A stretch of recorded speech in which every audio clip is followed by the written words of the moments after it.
नमस्कार दोस्तों, मेरे YouTube चैनल पर आपका स्वागत है। देवरानी जी, तुमने अपने चालाकियों से पूरे परिवार को बस में कर रखा है। मैं तुमको सबक सिखा कर रहूंगी। सास की मौत के बाद जेठानी मधु का व्यवहार कुसुम को कांटे की तरह चुभ रहा था। एक दिन तो मधु ने उसके साथ ऐसा गलत कदम उठा लिया कि वह जिंदगी मौत से जूझने लगी। और फिर उर्मिला देवी बाथरूम में बेसुध पड़ी थी। शाम में छोटी बहू कुसुम ऑफिस से आई और सास के कमरे में चाय लेकर गई तो देखा कि वो बेहोश हैं। कुसुम घबरा गई, तुरंत पति को फोन किया। पति और जेठ दौड़े दौड़े आए। जरूर दोपहर में नहाते वक्त माँ का पैर फिसल गया होगा और सिर लोहे के नल से टकरा गया होगा, छोटे बेटे ने कहा। पर अभी सांस चल रही है, जल्दी चलो अमन, हम माँ को बचा सकते हैं। कुसुम, तुम जाकर जरा एम्बुलेंस वाले को फ़ोन करो, तब तक हम माँ को बिस्तर पर लिटाते हैं। हाँ, मैं अभी फ़ोन करती हूँ। घबराई हुई कुसुम ने तुरंत एम्बुलेंस वाले को कॉल किया। आनंद फानन में माँ को पास के सिटी हॉस्पिटल में ले जाया गया। उन्हें तुरंत इमरजेंसी में एडमिट कर दिया गया। ब्रेन हेमरेज का केस था। माँ को वेंटिलेटर पर आईसीयू में रखा गया। तब तक बड़ी बहू मधु भी ऑफिस से अस्पताल आ गई। उसके दोनों लड़के ट्यूशन के बाद घर पहुंच गए थे। कुसुम की बिटिया माँ के साथ ही हॉस्पिटल में थी। सब कुछ इतना अचानक हुआ कि किसी को कुछ सोचने का अवसर ही नहीं मिला था। आज से करीब 20 साल पहले उर्मिला जी पति कुंदन लाल और 2 बेटों के साथ इस शहर में आई थी। उन्होंने कामिनी कुंज कॉलोनी में अपना घर खरीदा था। यह एक पॉश कॉलोनी थी। आस पड़ोस भी अच्छा था। जिंदगी सुकून से कट रही थी। पर करीब 15 साल पहले कुंदन लाल जी नहीं रहे। तब उर्मिला जी ने बखूबी अपना दायित्व निभाया। दोनों बेटों को अच्छी शिक्षा दिलाई। वे खुद सरकारी नौकरी में थी। पैसों की कमी नहीं थी। उन्होंने घर को बड़ा करवाया, 2 फ्लोर और बनवा लिए। फिर अच्छे घरों में बेटों की शादी करवा दी। बेटों की शादी के बाद ग्राउंड फ्लोर में वे अकेली रहने लगी। ऊपर के दोनों फ्लोर में उनके दोनों बेटे अपने परिवार के साथ रहते। बेटे बहू माँ का पूरा ख्याल रखते। खासकर छोटी बहू कुसुम सास का ज़्यादा ही ख्याल रखती थी। वह फर्स्ट फ्लोर पर रहती थी, सो फटाफट चाय नाश्ता खाना आदि बनाकर सास को दे आती। शाम को बड़ी बहू के दोनों बेटे भी आकर दादी के पास ही खेलने लगते और चाची के हाथ के बने स्नैक्स का मजा लेते। 2 साल पहले दोनों बेटों ने अपना नया स्टार्टअप शुरू किया था। दोनों इस पर काफ़ी मेहनत कर रहे थे। दोनों बहुएं काम पर जाती थी, इसलिए दिन भर घर से बाहर रहती। रिटायरमेंट के बाद उर्मिला देवी पीछे से उन बच्चों का पूरा ख्याल रखती। खासकर छोटी बहू की बिटिया तो उनकी गोद में ही बड़ी हुई थी। हादसे के बाद पूरा परिवार स्तब्ध था। 3-4 दिन उर्मिला जी अस्पताल में ही रही। पूरे परिवार की रूटीन बदल गई। उर्मिला जी घर में होती थी तो सब कुछ कायदे से चलता था। दोनों बहुओं को बच्चों की चिंता नहीं रहती थी। बच्चे स्कूल और ट्यूशन से जल्दी भी आ जाते तो तुरंत दादी के पास पहुंच जाते। घर में किसी को भी कोई परेशानी नहीं होती थी। दादी हमेशा सबके लिए हाजिर रहती। पर आज दादी ही परेशानी में थी तो जाहिर है पूरा परिवार परेशान था। चौथे दिन डॉक्टर ने आकर सॉरी कह दिया। उर्मिला जी बच नहीं सकी। 2-3 दिन तक घर में मातम पसरा रहा। दूर दूर से रिश्तेदार आए थे। धीरे धीरे सब चले गए। फिर शुरुआत हुई एक खास मसले पर बहस की। मसला था जायदाद का बंटवारा। माँ ने कोई वसीयत जो नहीं छोड़ी थी। बड़े बेटे ने शांति से सुलह की बात की। देखो, माँ ने कोई वसीयत तो लिखी नहीं। अब झगड़े के बजाय क्यों ना आपसी सहमति से हम जमीन जायदाद को 2 बराबर हिस्सों में बांट लें। दोनों भाइयों को बराबर की संपत्ति मिल जाएगी। बड़े भाई की बात सुनकर छोटे भाई ने स्वीकृति में सिर हिला दिया। मगर बड़ी बहू यानी मधु अपने पति का फैसला सुनकर बिफर पड़ी। ऐसा कैसे हो सकता है? हम बड़े हैं, हमारे 2 बच्चे हैं, हमें बड़ा हिस्सा मिलना चाहिए। कुसुम की एक ही बेटी है, उसे कम मिलना चाहिए। पर भाभी, ऐसा क्यों होगा? बड़े होने का मतलब यह तो नहीं है कि हर चीज़ आपको ज़्यादा मिले। कुसुम ने कितना कुछ किया है माँ के लिए। हमेशा उनके खाने पीने का ख्याल रखती रही है। ज़्यादा मुँह न खुलवाओ देवर जी। खाने का ख्याल रखा तो उससे ज़्यादा पाया भी है। माँ जो भी चीज़ मंगवाती थी पहले कुसुम के हाथ में रख देती थी। कुसुम कभी पूरा गटक जाती तो कभी थोड़ा बहुत मेरे बच्चों को दे देती। फिर यह क्यों भूलते हो कि तुम्हारी बेटी प्रिया को माँ ने ही पाला है। कुसुम कितने आराम से प्रिया को माँ के पास छोड़कर ऑफिस चली जाती है, जबकि मेरे समय में माँ नौकरी करती थी। अपने दोनों बेटों को मैंने खुद पाला है। माँ ने जरा सी मदद नहीं की थी मेरी। पर दीदी, आपके बच्चे जब छोटे थे तब यदि माँ नौकरी करती थी तो इसमें मेरा क्या दोष? मेरी बच्ची को माँ ने पाला, मैं मानती हूँ, मगर ऐसा करने में माँ को खुशी मिलती थी। बस इतनी सी बात है, इन बातों का जायदाद से क्या लेना देना। देख कुसुम, तू हमेशा से बहुत चालाक बनती फिरती है। भोली सी सूरत के पीछे कितना शातिर दिमाग पाया है यह मैं भली भांति जानती हूँ। चुप करो मधु, चलो मेरे साथ, इस तरह झगड़ने का कोई मतलब नहीं है, चलो। बड़ा भाई बीबी को खींचकर ऊपर ले गया। उसके दोनों बेटे भी माँ की इस हरकत पर अप्रभ थे। वे भी चुपचाप अपने अपने कमरों में जाकर पढ़ने लगे। कुसुम की आंखें डबडबा आई। पति ने उसे सहारा दिया और अपने घर का दरवाज़ा बंद कर लिया। मधु की बातों ने उन दोनों को गहरा संताप दिया था। कुसुम अपनी जेठानी के व्यवहार से हतप्रभ थी। कुछ दिन इसी तरह बीत गए। अब बड़ी बहू मधु ने कुसुम से बातचीत करनी बंद कर दी थी। वह केवल व्यंग किया करती। कुसुम कभी जवाब देती तो कभी खामोश रह जाती। तीनों बच्चे भी सहमे सहमे से रहते। दोनों परिवार में तनाव बढ़ता ही गया। वक्त यूं ही गुजरता रहा। साथ के बंटवारे का मसला अधर में लटका रहा। एक दिन मधु का छोटा बेटा ट्यूशन के बाद पहले की तरह अपनी चाची कुसुम के पास चला गया। कुसुम ने पकौड़ियाँ बनाई थी। वह प्यार से बच्चों को चाय और पकौड़े खिलाने लगी।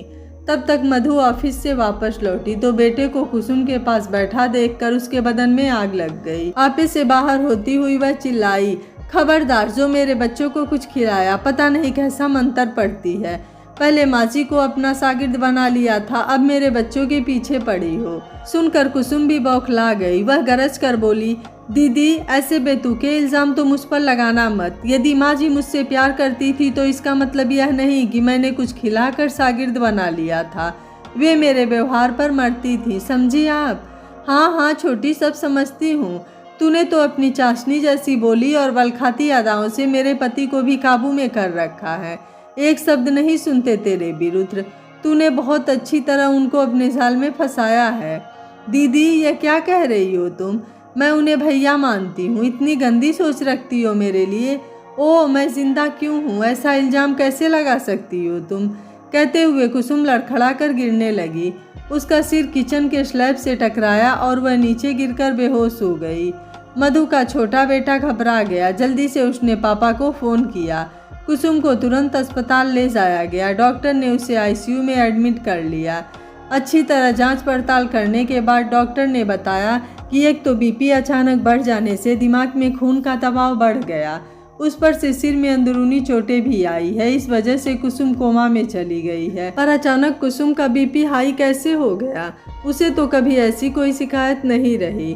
कुसुम के पति ने पूछा तो मधु ने सफाई दी, क्या पता, वह तो मैं नीचे गोलू को लेने गई थी, तभी अचानक कुसुम गिर पड़ी। मधु के पति ने टेढ़ी नज़रों से बीवी की तरफ देखा, फिर डॉक्टर से बात करने लगे। इधर कुसुम के पति के चेहरे पर हवाइयाँ उड़ रही थी। उसे समझ नहीं आ रहा था कि बीवी की देखभाल करे या बिटिया की। कैसे संभलेंगे सारे काम, कैसे चलेगा अब घर। इधर कुसुम की तबीयत को लेकर चिंता तो थी ही। तब देवर के करीब आती हुई मधु बोली, भाई साहब, आप चिंता न करो, मैं कुसुम के पास हूँ। जब तक कुसुम ठीक नहीं हो जाती मैं अस्पताल में ही हूँ। कुसुम मेरी बहन जैसी है, मैं पूरा ख्याल रखूंगी उसका। जी भाभी, जैसा आप कहें। देवर ने सहमति दे दी। मगर जब पति ने सुना तो उसने शक की नज़रों से मधु की तरफ देखा। वह जानता था कि मधु के दिमाग में क्या चल रहा होगा। इधर मधु किसी भी हाल में कुसुम के पास ही रुकना चाहती थी। वह दिखाना चाहती थी कि उसे कुसुम की कितनी फिक्र है। कहीं न कहीं वह पति के आरोपों से बचना चाहती थी। कुसुम की इस हालत की जिम्मेदार वह है। वह बार बार डॉक्टर के पास जाकर कुसुम की हालत की तहकीकात करने लगी। अंत में पति और देवर मधु को छोड़कर चले गए। मधु रात भर सो नहीं सकी, इस चिंता में नहीं कि कुसुम का क्या होगा, बल्कि इस चिंता में कि कहीं उसे इस परिस्थिति के लिए जिम्मेदार न समझ लिया जाए। वैसे हॉस्पिटल का माहौल भी उसे बेचैन कर रहा था। अगले दिन कुसुम की हालत स्थिर देखकर उसी वार्ड में शिफ्ट कर दिया गया। कुसुम के अलावा उस वार्ड में एक बुजुर्ग महिला थी जिसे दिल की बीमारी थी। महिला के पास उसका 18 साल का बेटा बैठा था। वार्ड में मौजूद महिला की तबीयत बार बार बिगड़ रही थी। रात में इमरजेंसी वाले डॉक्टर विजिट करके गए थे। उनकी हालत देख मधु सहम सी गई थी। अब उसे वाकई कुसुम की चिंता होने लगी थी। 2-3 दिन इसी तरह बीत गए। मधु कुसुम के पास ही बैठी रही। एक बार भी घर नहीं गई। उस दिन रविवार था। मधु ने अपने बेटों से मिलने की इच्छा जाहिर की तो पति दोनों बेटों को उसके पास छोड़ गए। मधु ने प्यार से उनके माथे को सहलाया और बोली, सब ठीक तो चल रहा है बेटा? आप लोग रोज स्कूल तो जाते हो ना? पापा कुछ बना कर देते हैं खाने को? हाँ माँ, आप हमारी फिक्र मत करो, पापा हमें बहुत अच्छी तरह संभाल रहे हैं, रूखे अंदाज में बड़े बेटे ने जवाब दिया। तो मधु को थोड़ा अजीब सा लगा। उसे लगा जैसे बच्चे उसके बगैर ठीक से रह नहीं पा रहे हैं और ऐसे में उसका मन बहलाने के लिए कह रहे हैं कि सब ठीक है। मधु ने फिर से पुचकारते हुए कहा, मेरे बच्चों, तुम्हारी चाची की तबीयत ठीक होते ही मैं घर आ जाऊंगी। अभी तो मेरे लिए चाची को देखना ज़्यादा ज़रूरी है ना, कितनी तकलीफ़ में है वह।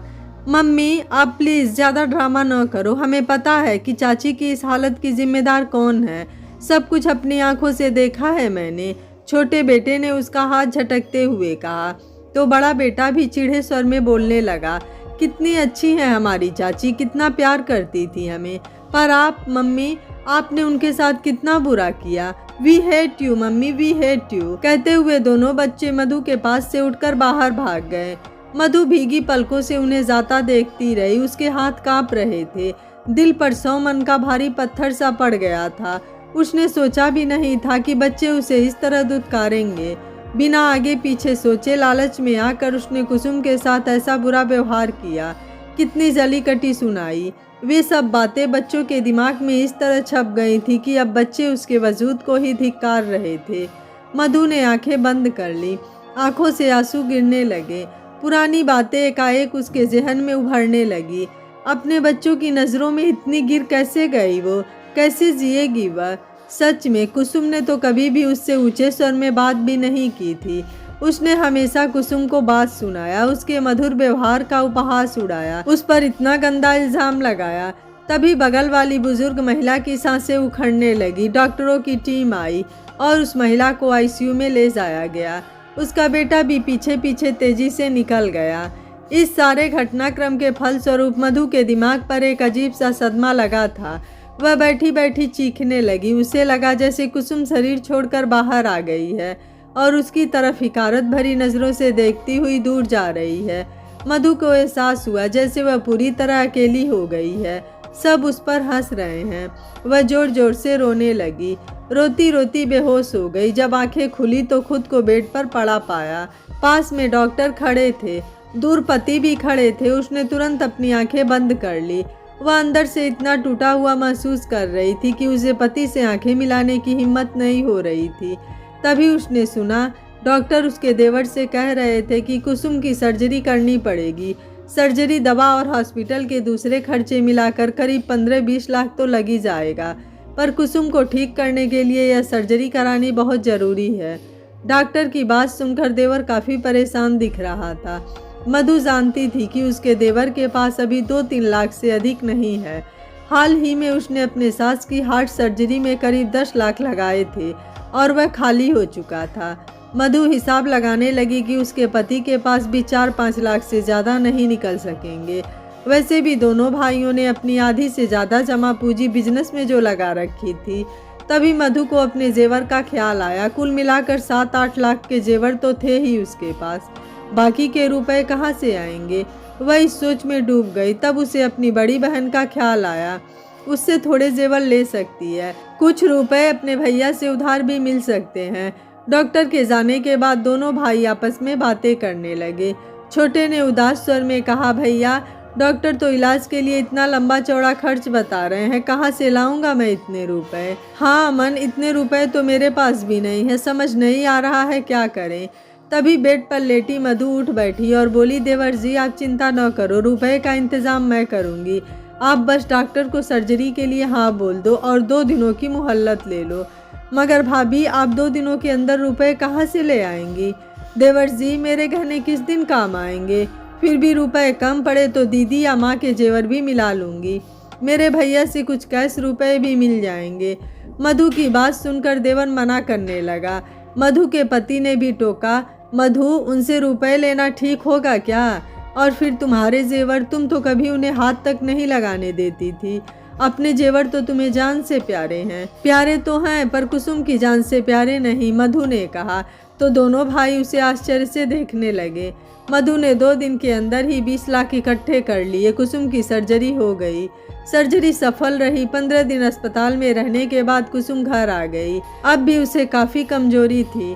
इस दौरान करीब 1 महीने तक मधु ने पूरे दिल से कुसुम की सेवा की। अपने बच्चों के साथ कुसुम की बेटी को भी संभाला। इस भाग दौड़ में मधु का वजन काफ़ी कम हो गया था। एक दिन कुसुम से मिलने उसकी बहन आई तो उसने मधु को आश्चर्य से देखते हुए कहा, अरे मधु दीदी, तुम्हारा वजन तो आधा रह गया। इस पर हंसती हुई मधु बोली, हम दोनों देवरानी जेठानी का वजन मिला लो तो उतना ही वजन मिल जाएगा जितना पहले मेरा हुआ करता था। यह सुनकर कुसुम की आंखें खुशी से भीग उठी और वह उठकर मधु को गले लगा ली। दोनों लड़के भी प्यार से अपनी माँ की तरफ देखने लगे और दौड़कर अपनी माँ को गले लगा लिए। उनके परिवार में फिर से खुशहाली आ गई। जेठानी देवरानी दोनों एक साथ मिलकर रहने लगी। दोनों भाइयों की एक छोटी बहन हो गई। दोनों भाई अपने इस भरे पूरे परिवार को देखकर बहुत खुश होते थे। मधु के अंदर आए इस बदलाव ने उनके परिवार को पूरा कर दिया था। आपको यह कहानी कैसी लगी, आप मुझे अपनी राय कमेंट बॉक्स में जरूर दीजिएगा। वीडियो पसंद आया है तो वीडियो को लाइक, शेयर एंड चैनल को सब्सक्राइब कर लीजिएगा। Thank you for watching. मिलते हैं अगली कहानी में।